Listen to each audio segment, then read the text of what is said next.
इस वीडियो को शुरू करने से पहले मैं आपसे एक छोटा सा वादा चाहता हूं कि आप इसे बिल्कुल अंत तक सुनेंगे, क्योंकि आज इस वीडियो के खत्म होने तक आपके मन का सबसे बड़ा बोझ उतर चुका होगा। और अगर आपको लगे कि आज आपकी रूह को सुकून मिला है, तो हमारे इस सफर का हिस्सा बनने के लिए सब्सक्राइब करना मत भूलना। क्या आपको भी कभी कभी ऐसा लगता है कि आप बिना किसी वजह के बस हारते जा रहे हैं? रातों को नींद नहीं आती, दिन भर सीने में एक भारीपन रहता है और अपनों की भीड़ में बैठकर भी आप खुद को बिल्कुल अकेला महसूस करते हैं?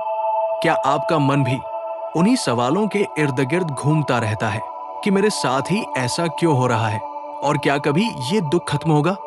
आप एक ऐसे अंधेरे और गहरे गड्ढे में खुद को गिरता हुआ महसूस कर रहे हैं, जहां से बाहर निकलने की हर कोशिश आपको और ज्यादा थका रही है।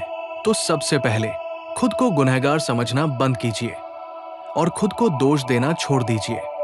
तुम्हारा अधिकार सिर्फ और सिर्फ तुम्हारे कर्म पर है, उसके फल पर तुम्हारा रत्ती भर भी वश नहीं है। सोच कर देखिए, आज आपकी आधी मानसिक परेशानियां सिर्फ इसलिए है क्योंकि आपका शरीर तो आज में है, लेकिन आपका दिमाग या तो बीते हुए कल के पछतावे में जल रहा है या फिर आने वाले कल की उस चिंता में है जो अभी तक हुआ ही नहीं है।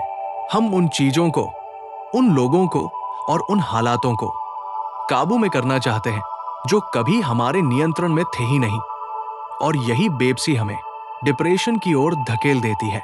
एक बात हमेशा याद रखो, आपकी जो स्थिति आज है वो हमेशा वैसी नहीं रहने वाली, क्योंकि परिवर्तन ही इस पूरे ब्रह्मांड का एकमात्र अटल नियम है। आज अगर आपकी आंखों में आंसू है और आपके कंधों पर दुखों का पहाड़ है, तो ये ब्रह्मांड का नियम है कि कल आपके होठों पर मुस्कुराहट भी आएगी और सूरज की रोशनी भी आपके जीवन में चमकेगी। आप अपनी पुरानी गलतियों और पुराने दुखों को पकड़कर मत बैठिए, क्योंकि जब तक आप पुराने पत्तों को छोड़ेंगे नहीं, तब तक जीवन में नए फूल नहीं खिलेंगे। अपनी चिंताओं को बहते हुए पानी की तरह गुजर जाने दीजिए और खुद को एक साक्षी की तरह देखिए।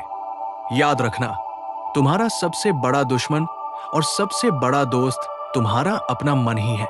अगर तुम अपने मन के गुलाम बन गए तो ये तुम्हें बर्बाद कर देगा, लेकिन अगर तुमने इसे अपना सारथी बना लिया तो ये तुम्हें दुनिया के हर युद्ध में जीत दिलाएगा। अपने मन को शिकायत करना नहीं, बल्कि हर छोटी चीज के लिए शुक्रिया करना सिखाइए।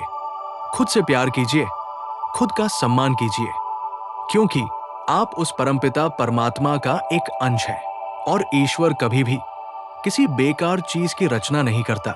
आपके भीतर वो अनंत शक्ति छिपी है जो पहाड़ों का रुख मोड़ सकती है। बस आपको उस पर विश्वास करने की जरूरत है। उठिए, अपने आंसू पोंछिए और अपनी इस अंदरूनी लड़ाई को पूरी हिम्मत और साहस के साथ लड़िए, क्योंकि आप एक योद्धा हैं, भगोड़े नहीं। याद रखिए, जो हुआ वो अच्छा ही था, क्योंकि उसने आपको कुछ सिखाया। जो हो रहा है वो बहुत अच्छा है, क्योंकि वो आपको गढ़ रहा है। और यकीन मानिए, जो आने वाले वक्त में आपके साथ होगा वो आपकी कल्पना से भी ज्यादा सुखद, भव्य और बेहतर होगा। क्योंकि जब आप अपना हाथ ईश्वर के हाथ में थमा देते हैं तो वो कभी आपका साथ नहीं छोड़ते। अगर इस वीडियो ने आपके मन के किसी भी कोने में उम्मीद की एक छोटी सी लौ जलाई है, तो इसे अभी सब्सक्राइब करें, ताकि हम साथ मिलकर इस सकारात्मकता को फैला सकें और इसे उन सभी लोगों तक पहुंचाएं जो आज अकेलेपन में टूट रहे हैं। जय श्री कृष्ण।